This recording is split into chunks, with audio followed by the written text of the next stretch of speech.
Hey guys, Ben Labadie here, and I am with Dr. Jamie Richards. Ben, good to see you. And we are at the Life by Design Center here, and we are actually having some tasty coffee. I got mine back here at Charlie's Cafe. So this is quite an event that you have going on here. There's a mix of everything. Yeah. Is your chiropractor office in here as well? Yeah, so we have our corrective chiropractic office right through that window there, Ben. We've got the underground fit club right down there behind us, and Charlie's Cafe right over there. Yeah. So this is actually really cool. I'm going to move the camera for you guys for a minute. Sure. Just so you guys can kind of see. This is a whole thing down there. So this is a massive area. So first, a couple things. What a chiropractor, a corrective chiropractor, what is that? Well, this opens up a big conversation.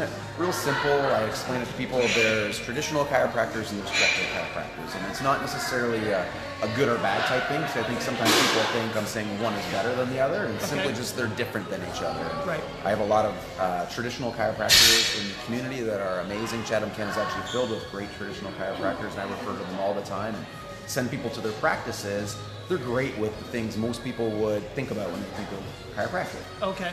The flip side of that is a corrective chiropractor has a bit of a different focus. So our focus is really on the structure of the spine and nervous system and how problems with that system relate to lots of different health challenges and issues that people have. So I would say a big part of our process that really is unique is that it's really heavily based in testing.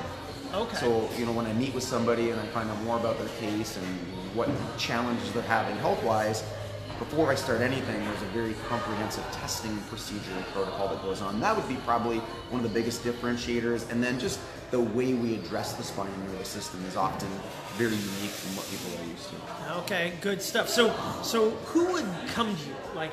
Well, look around. Well, everybody, it seems this place is packed. It really depends. It varies. So I think with yesterday's shift, we had brand new babies in the practice who were, 4 weeks old, a couple months old, and I know that usually shocks people when they hear that. It does. And then some of our patients are in their 80s, even 90s. Some of our Quick Club members are in their 80s. We have a whole master's program where we have people who are 85 years old actually learning how to do strength training. So it varies.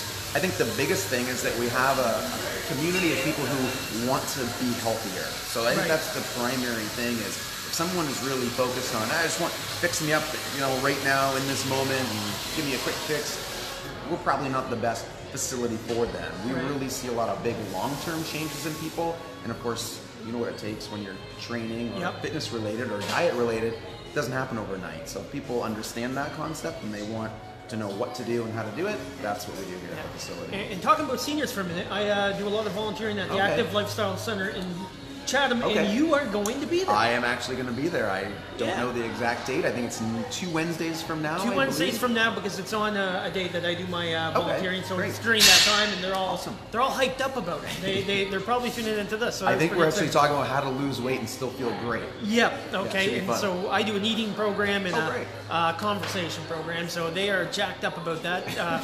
So it's exciting stuff when people come in. So this is a lot of fun. So. What is going on behind us here? You got the Underground Fit Club. Yes. What is that? It's a strength and training facility. And going back to the whole traditional corrective idea of chiropractic, it's amazing. Chatham-Kent is filled with amazing fitness facilities. I don't know what it is about Chatham-Kent. We have more fitness facilities per capita than any other area that I've seen. And I used to be in London, I've been in Toronto, and so there's a real positive about that. But of course, each facility finds its niche and really what their focus is. For us, it's really about bringing strength training to everybody. Okay. My background is in kinesiology, biology. I played varsity football for actually Coach Marshall, Grant Marshall up at Mac. Okay. So I had some experience with strength training over my life. Played for the Blades here in town, local boy, Yeah. And I always felt like, wouldn't it be nice if I would have had exposure to how to actually train in a strength training style? So it's not to say that boot camps or, Zumba or mixed martial arts or any of these things aren't valuable. They're very valuable. In fact, just about to start some jiu-jitsu myself and add that into my training. But my point is, most people miss the strength training component. They think, I'm too old to do that, I'm not healthy enough to do that. And so what we've done is built a program where it's scalable. So, you look in the class, you might have people in there who are 20 years old and super fit, We might have people who are 50, 55, 60 and learning how to actually move their body and actually lift weights or some kind of scaled variation of that. Awesome stuff. So now looking back here, it looks like it's a combination of a massive boot camp, CrossFit, and full gym. Like I mean, you look at it's kind of a box gym style for people who know what that is. Like I said when we were chatting before, Life by Design has many, many different locations. So we actually have about 50-ish locations around the world. None this big. This was actually designed to be the headquarters of Life by Design. Right. So when our corrective doctors came in the area to start training or get exposure, they didn't walk into a little podunk office and you're my coach. Okay, I don't know about this. Yeah. So I needed to build a facility that really was walking the walk. In that sense. And well, this is certainly walking the walk. Well, we put a lot of work into it. Thank you for saying that. You got a coffee shop. You got everything. Like when I first came in here, I came in here a couple weeks ago. Yes. For the first time, and I'm like, whoa, people have to see this. Well, because this is very cool. I think it is cool, and I think when people come in, they're going to get a chance to see what's happening here. And you talk about CrossFit. My second training facility in London was a CrossFit. It's still there, West London CrossFit, for anybody who knows it. So my brother's still the owner of the West London CrossFit facility. And within Life by Design, I think we have 4 or 5 CrossFits that are part of the certified Life by Design program. So, there's things I love about CrossFit. Obviously, I had a CrossFit. Yeah. There's things that I didn't think would be a good match with what we were trying to create here. And so we also wanted to have our own brand, hence the Underground Fit Club. So there's a lot of strength training, a lot of mobility work, a lot of conditioning. And I just think we've got a great team of coaches with a very well set out program that we've created for people. So, it's not just show up, this is what's on the wall. It's a very detailed, set-aside program that's scalable for all people. One cool thing is that you have a facility like this in Blenheim. Blenheim doesn't have a massive population, but when I walk into here, I think it's serving a population of 100,000 people. Now, how many people come here from Blenheim or Chatham or Richtown, these areas? Yeah, no, it's a great question, and that was always one of my, I don't want to say concerns when we first opened, but it was definitely something when I was doing the market research, is this going to work? I thought, all right, well, looks to be, as long as we do what we've set out to do, it's going to be successful. And so part of it is I was born and raised here, so there's always that attraction to coming back home, and maybe some of that clouds whether it's a good business decision or not. So to come back home and to bring my family here and raise our 2 little girls here, and that was a big part of it. I would say at this point we've got about 65% of our clientele comes from the Blenheim, 10 kilometers within this area, and we've got about 35% that actually comes from Chatham. Right. So part of it is we have a niche practice with our chiropractic practice, and then our training style and facility lends itself well to people who are looking for something different. So, I think currently we've got about 400-ish members in the facility between the corrective chiropractic facility and the training facility. So I'd love to have 1,000 people living by design. That's always been our goal, is to, for each location, have 1,000 people living their life this way. And if we could have thousands of doctors, we'd have literally 1 million people in the world doing this. Hi, Andy. This is my wife, Dana. Hello. One very cool thing that you kind of just mentioned. You're a corrective chiropractor. You've done all this. You're the CEO. You've got 50-ish locations worldwide. You can go anywhere in the world. You came back to Blenheim, Ontario. What is so great about Blenheim, Ontario? Well, again, you've always got the pull back home, but you're right. I had the opportunity to live in Toronto, to practice in London, to be on the road speaking in New Zealand, Australia, and all these different locations. But really, when it came down to it, I wanted to be at home. I wanted to, live in a house that, really spoke to a place where I could raise my family. We love Blenheim. We love the lake. We love, what goes on in the town, and it always stuck with me even when I brought Dana here, and Dana is American. Okay. So the funny story is she's actually from New Jersey and then lived in New York, Manhattan, New York for 10 years, then Los Angeles, and then she moved here. All right, so that'll be a little bit changed. She might be the one to interview about this, but she always, noted when she came here, she loved the small town feel, she loved the fact that I can walk out the back door and my dentist office is right here. Yeah. She loved the fact that you can go to the post office over here, and that, when you come in here, there's so many people that, one, I went to school with growing up, or two, we've gotten to know, and the community is one that's just, the town is always bustling. Did you ever try and park on the main street in Blenheim? I love the parking in Blenheim, because you park on the main street an angle, and you don't see that too often. Well, no, and it's impossible to get a parking spot. It's I know. bustling. It's always busy. And again, that was one of the things when I did the market research. I said, yeah, it's a town of 4,000 or 5,000, but we've got all the surrounding areas. But it's a very cohesive community, both Blenheim and also Chatham-Kent. Yeah. It's just something about that small town feel, and I wanted to bring the urban culture to the small town. Right. And I hear that a lot. People come in and they say, "Oh, my girlfriend's from Toronto. They would love this." Well, yeah, and that's kind of that impact I got when I came in here. I was like, you could put this anywhere in the world, and this is awesome. For sure. And to answer your question, Ben, you're right. I could have put this anywhere in the world, but I probably couldn't have financially been able to build this anywhere in the world. And that was really that decision making was, all right, I could go to a larger community and build a smaller facility, or I can come back to a smaller community and get more bang for my buck, build a larger facility and show my other offices and other Life by Design locations, this is the gold standard as to what you could do, even if they have to pare it down and scale it for the community that they're in. So when people set up a Life by Design kind of franchise, I guess, is that the way it's done? Do they come here and see how everything, they have to go through all that? Part of the process is they come here and they train here. And so we run training camps here at the facility where we do our business and entrepreneurship side, our clinical side, and the corrective chiropractic. And then we incorporate a lot of the lifestyles and things too. So they may not have gyms or nutritionists that say work in-house in their facilities, but we still teach them our Eat by Design, our Move by Design, our Think by Design programs. So they can either make affiliations in their community, which is great too. When we were in London, for example, we used to had a Life by Design approved on the Kelsey's menu. Okay. So we negotiated that. We negotiated connection with other, restaurants in the community. The Western Fair Market, for people who know the market. Right. If you would walk in the Western Fair Market, you'd see Life by Design approved stickers at probably half of the vendors around. So that's what I'm trying to mimic here as well. Getting out to other vendors, connecting with other, businesses, building a partners program, and really, again, bringing the community of health together, not just here, but in Chatham-Kent. How long has this taken you to put together this kind of whole we're just coming up on our 4th year here in the facility.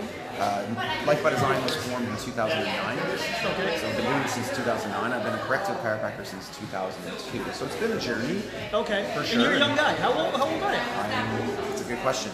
I want to ask my wife. I think I'm 43. 43, I think. Sometimes you forget. You know. Yeah. This is pretty good. What has been some of the challenges, entrepreneurship-wise? Sure. What are some of the challenges you face putting something like this together? I mean, I think a lot of people see a facility like this, and I know a lot of our doctors see it, and they go home back to their practices, and right away they're, okay, I'm going to sell this practice, I'm going to go build this big facility, and I think it's important to understand that what we see here was already, let's say 14 years in the making. Right. As a practitioner, as an entrepreneur, owning multiple practices. Like I said, it's our 3rd training facility, so I made my mistakes prior to this, and lots of mistakes in this as well. Yeah. But I think the biggest challenge is having a vision that's big enough, number one, but recognizing that you need to have the skills and the capabilities in order to fulfill that vision. So it's great people dream big, and there's lots of big dreams, and I think that's wonderful. But where people fall off is they give up on the action part of it. And this goes for people's fitness too, where they have a big dream of I want to lose 20 pounds, I want to look like this. And 6 months in, they give up because they only lost 3 pounds. Right. Recognizing that, you can't give up. You just have to figure it out, figure out how to overcome the challenges. So, productivity is a big one. Learning how to be productive, learning how to be resilient, being relentless, I think, is a great character trait as an entrepreneur, as a human being, and learning how to work with people. I couldn't do this. We have 17 staff and employees that work here at the facility. Really? So we're, again, back to Blenheim, we're bringing in jobs for people. We just did a hiring last night for positions in the practice. We had almost 20 people come to the orientation. So we're continuing to grow, and we're learning how to scale that, but I can't do it unless I have great people to work with. Absolutely. Where do you see yourself in 5 years? So, in 5 years, I'd love to have our 1,000 people who are part of the facility, right? Are part of the 1 million families worldwide living Life by Design. Right. I feel like our facility is going to be filled from a training perspective. We're fairly close to a waiting list practice here already, so at that point, it's just a matter of can I scale it? Can I get more doctors? Can I get more coaches? Can I open up more classes? I think my wife and I have made the decision we're not opening up more facilities. This one took a lot out of us. mentally, emotionally, and we want to enjoy this up and running. I think a lot of my focus will probably shift back to Life by Design as a company and continue to show other business owners, entrepreneurs how to grow their facilities in their communities so they can go and replicate it over and over again. So where do you see this for Blenheim? Like when something comes to a small town, it grows. I mean, you got 17 people working here. That's growth. You got a place that you've made look amazing from the outside and the inside. That just, if it has an effect on some. Have you felt that there has been an impact by what you're doing here? I feel like I wanted to have a place where people came in and there was a vibe, for lack of a better word, right? You come in, there's the vibe. There's people here. And it was kind of an interesting way because really my underlying goal was to get people learning about living by design, or following the blueprint that we created, but almost bring it in a Trojan horse kind of way, right? Bring them in. People love coffee, but then they come in and they maybe get lunch and they go, "Oh, where's the bread?" Right. Oh, why can I only get salad with protein? Or why don't you use? Why is it all healthy? Exactly. So, this tastes pretty good. Yeah. Right. Oh, that banana muffin looks good. Oh, it's a protein muffin. Oh, I don't know. Oh, wow, that's amazing. Yeah. So they're learning about things that they never thought they would, take on for themselves. Right. And we're exposing it to them without, ramming it down their throat. Right. Just leading them to it, and I think that's part of why the word of mouth is improved. It's why there's a big culture here that's growing, and I think ultimately what I'd love to have, and we're starting to see it, is that this becomes the hub for health in Blenheim, and then even chatham-kent. People think health, they say, Life by Design. Getting out into the community, we're working now on some different charity events that are going to involve health. Healthy eating, healthy activity. So I think it's just going to continue to spiral outwards as the years pass. So where can people get information on the Life by Design? So there's a couple avenues I think are easiest. For most people, if they just go to lifebydesigncentre.com, we've got a great website. I'll throw that in the link in the comment section after. And again, there's a bunch of freebies on there that people can grab for themselves. Some exercise stuff. There's a posture guide. There's a bunch of things that people can start to just integrate into, and of course social media, right? I mean, we post tons of stuff on Facebook, tons of stuff on Instagram on our accounts there. So those are the easiest. And for our podcast listeners, people who actually like to download and listen to something more, I guess, intensive, then we do have a Life by Design podcast. People love podcasts right now, right? They do. Podcasts are hot. We've actually been doing podcasts for 5 years. We're on episode 307. You got 307 episodes? 307 episodes. So if somebody wants to go and listen to the back catalog for Life by Design, they can. And then we also have some different podcasts for business and entrepreneurship called Life by Design for chiropractors. Okay. Now, if somebody wanted to become, come to this gym, what can they expect? Because sometimes going to a gym is intimidating, you know that. I get that. What can they expect when they walk in? Well, hopefully a warm environment. I mean, that's hot coffee, I tell you that. Coffee, protein smoothies. Yep. Again, trying to build the whole lifestyle into one place for people. Right. I think the big part is they come in, they meet with somebody on the team. We don't just send them in, head down to class and just start lifting and running around. I think for me, I meet with almost every single new client. I find out what their goals are. I find out, what are the challenges they're going to face along the way. Yep. And people really don't allow them just to start into a training program or start on a membership. Everybody goes through a training starter course. So everybody does 6 sessions with us, 3 to 6 sessions depending on what program you're going into. Okay. It gives them a chance to feel out the program, get feedback from their coaches, figure out if they're a good fit or not. Right. And then we can decide whether or not to bring them into the actual training program. Okay.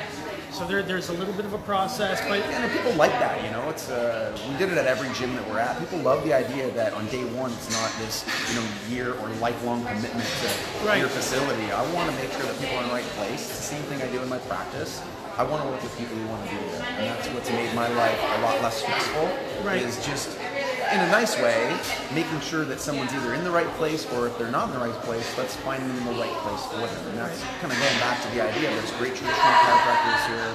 There's amazing other healthcare providers here, and there's a lot of great training facilities and fitness facilities, both in Blenheim and in chatham-kent. So, in that sense, is there competition? Sure, we all want to be the best. We all want to deliver the best product, but there's enough variation, and people's goals vary enough that I think each training facility has something to offer based on what somebody's looking for. A lot of times when we talk about fitness and health and competition among businesses, sometimes when you create this culture, you create more healthy people wanting, and then every business does better.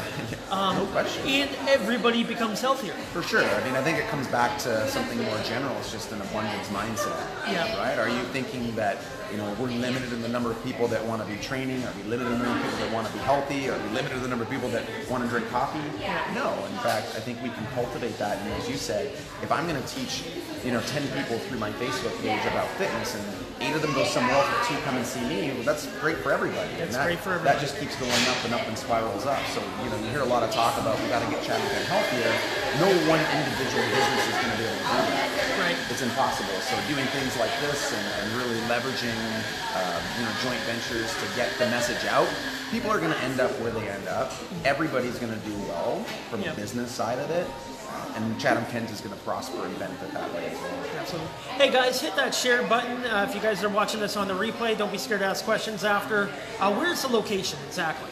So basically downtown Blenheim. You can't get more center. So when we took over the building, that was one of the things we looked at. I thought, you just cannot get more center in Blenheim than this exact location. Yeah. So we've got the post office to one side, right in the middle of town. And I always tell people it's the old bargain shop. And if you've been around a long time, it's the old Stedman's. Okay. So when I was a kid, this underground fit club, which was actually a floor when we took this over. So we re-engineered the whole building, cut the floor out. This used to be where you go down, shopping down there. That's where Santa Claus was at Christmas time. And funny little kind of story bringing back, my grandfather actually originally poured the concrete floors in this building. Really? So my grandfather was the mayor of Blenheim back in the 60s. And we've been around here a long time. As my wife says, my kids are going to have to go outside of Blenheim to find a partner, otherwise they might be a relative. So my family's been here a long time. It was neat to come back and actually find that out about the facility. That is very cool. Hey guys, hit that share button. Now the tough questions. Very tough questions. Okay. What's your favorite coffee here? Americano. Americano? Yeah, no question about it. Straight up Americano. And going back to some of the Eat by Design stuff, what I'll do is I'll take a little bit of heavy cream, so not milk, not 15, 18%, 35% whipping cream, add a tiny bit of filtered water and I'll steam it up. Okay. And I'll pour that on top of the Americano. So it's almost like an Americano, say misto or even Sounds a cortado. delicious. Oh yeah. And you got have you had the nitro coffee? Nitro's great. So Nitro we brew in-house. Okay. So we actually bring in our beans every single week. And we've sourced out an amazing product. Ojo's Coffee is actually in Strathroy, Canada. So just down the road, Ojo's Coffee. You can go to ojoscoffee.com. And we put together our own blends. Right. So Ojo, Joe Ornato, he actually does all the roasting on site. We get it shipped down. So we just stick to 3 different blends here. We've got our medium dark roast, and we've got, believe it or not, we actually have a great decaf. And I know that sounds crazy to people, but we'll do up the Americanos with decaf at night if you want. They're fantastic. And again, smoothies, very heavily based in protein and good fats. Everything's low in sugar or no sugar. And again, getting people to learn food can actually taste amazing and still be very nutritious and fueling for your body. Absolutely. And one last question, leaving people, what is one tip that, we just came into the new year, what's one tip that you can give them to help them live a healthier life for the rest of their life, right? What's one thing to get them started? Just one thing? Well, we could sit here for another couple, 3 days. Yeah. I think it's a great question, and I've thought about it a lot in terms of, what stops people from accomplishing the things they set out for themselves. I mean, in part, sure, they probably don't set out goals for themselves, so that's a part of it. I often think that people don't succeed because they trade what they want most for what they want in the moment. Right. We live in this very quick fix, immediate gratitude. So one of the ways around that is to take time every year, ideally every 90 days, and this is what we teach in our Think by Design course. Every 90 days, have a strategy session for yourself and for your partner. Ask yourself, what do I want for my life? What am I dreaming about? And don't be held back by, I can't do that, I don't know how to do that. That's the whole point, is figuring out how am I going to do this. So you either do it yourself or you find experts that can help you do it. But I think for the people, the bigger part is if their dream is big enough and their want is big enough, there's people that can help them get there. Right. Absolutely. Good stuff. So you do some speaking. You're speaking at the Active Lifestyle Center? Active Lifestyle Center. It's funny. previously I've done a lot of speaking, a large part, I don't want to say pre-internet, but now with things like this, I don't really have to leave home. I record a podcast from my studio, I can do these interviews. So I do speaking locally when people ask me to. We have a community outreach program with an advisor who sets them up for me. So I believe if they go to the website, they can find if they do Light by Design Center / speaking, there's a speakers page there, and so they can get information about that as well. Awesome. Well, thank you very much. And hey, guys, get out to this facility and check it out, and at least have a coffee here. Please Because do. it is tasty, and there's other stuff in Blenheim that you can go check out as well, right? Lots of stuff. And you're not far from Erie out here. No, well, we're just out on the lake, and yeah, part of why we came here. It's just a beautiful place to live, and the beaches and all the different things. It's the Florida of Canada. Really, it is. You know, we're the most southern part. The weather is best here than any other spot. I have actually never thought about that. My in-laws live in Florida, so I think that's absolutely hilarious. But I call it the Florida of Canada. I'm gonna steal that. I'm a realtor, so I have to come up with this. I think this is great. Right? So this is a reason why people should move to Chatham-Kent. So I moved back here. You moved back here, and you got a successful thing going on here. And thank you very much, man. Thanks for having me. I really appreciate it. All right. Hey, guys. Thank you guys for watching. And hit the share button on here and watch it later. Talk to you guys later.